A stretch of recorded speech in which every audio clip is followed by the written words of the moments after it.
Hi అండి, విజయకృష్ణ బ్లాగ్స్కి స్వాగతం సుస్వాగతం.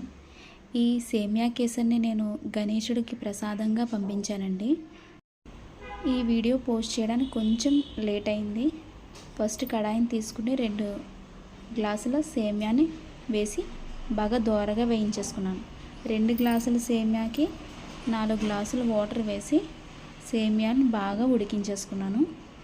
తర్వాత ఇందులోనే కొంచెం యాలకుల పొడిని వేసేసుకోండి. క్లిప్ మిస్ అయింది. ఈ ఉడికిన సేమియాని పక్కన పెట్టేసుకొని వేరొక కడాయి తీసుకొని అందులో కాస్త ఆవు నెయ్యిని వేసుకొని ఫస్ట్ కిస్మిస్ వేసుకుని బాగా వేయించేసుకుని పక్కన పెట్టేసుకోండి. తర్వాత అదే కడాయిలో కొన్ని జీడిపప్పు పలుకులను కూడా వేసుకొని బాగా వేయించేసుకోండి దోరగా.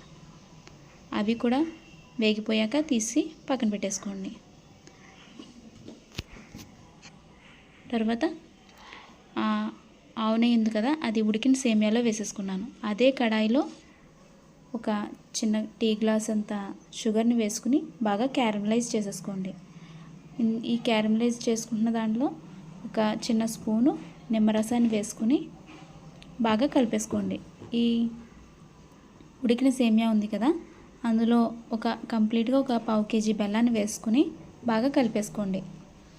తర్వాత క్యారమలైజ్ చేసుకున్న షుగర్ను కూడా వేసేసుకొని బాగా కలిపేసుకోండి.